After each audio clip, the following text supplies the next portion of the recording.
Pinakain ka na, nagbalot ka pa. Grabe ka, ang kapal ang mukha mo. Magkapareho tayo. Pareho tayong mahiyain. Mahiyain mag-iwan ng pagkain. Talagang masarap pa yung timplada. Buto-buto na lang yung lechon, pinabalot mo pa. Ang tindi mo, ha? Ang kapal ng mukha mo. Ano ba naman kasi? Nakakaya rin talaga. Nakakaya lang talagang tumanggi sa grasya. Kapag hindi ka na inalok, huwag mo nang ipilit yung sarili mo. Diyos mayo, huwag mo nang ibalot yung hiwaga ng pagmamahal. Ang dami mong alam, ibalot mo na yung ulam. Yan yung intensyon mo, masama yung balak mo. Gusto mong ubusin yung handa nila. Sa bagay, masyado ka mapagmahal sa kapwa. Okay ang intensyon mo, mahal na mahal mo yung bituka mo. Tinikman mo na lahat ng handa. Gusto mo pang iuwi? Matindi ka talaga. Grabe ka. Sa bagay, minsan may mga bagay talaga na minsan na nangyayari sa buhay mo. Bahala ka sa buhay mo kung anong sabihin nila sa'yo. Humingi ka ng mga pagkain. Pwede naman ang take out eh. Minsan lang yan. Diba? Minsan lang yan yung kakapalan na mukhang palagi yan. Tandaan mo. Kaya mag-take out ka.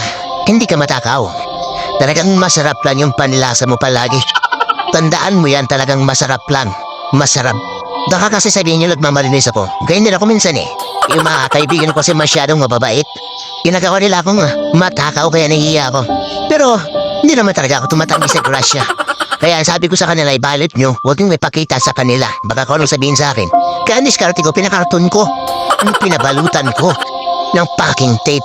Para social yung dating ng take-out-an. Mag-take out ka na lang, gawin mo ng social. Binira mo na lahat ng mga pagkain tapos umiinit pa yung mata mo sa mga kaldero. Bakit? Akala mo may laman pa yung kaldero? Wala na, naubos mo na. Masama yung intensyon mo, wag mo nang ituloy. Pero pag alam mo na mga medyo maluwag-luwag sa buhay, pwede naman yan. Pero kung alam mo hirap na yun, inutangan na lang yung handa, mahiya ka naman. Mahiya ka naman, mare. Ako nahiya rin ako, tiyataban din ako ng hiya. Hindi naman sa lahat ng oras ganyan. Pag alam nyo namang hirap na inutangan na lang yung handa, huwag nyo nang ipilit yung sarili ninyo. Tiisin nyo muna yung sarap ng panlasa ninyo. Walang hiya ka? Ginawa mong souvenir yung mga pagkain nila. Inuwi mo ano yung remembrance sa bahay nyo, pero plastic na lang yung naiiwan. Yung tipong hindi ka na inimbita, tapos sumulpot ka bigla, pumain ka. And after that, gusto mo pang mag-take out? Grabe ka.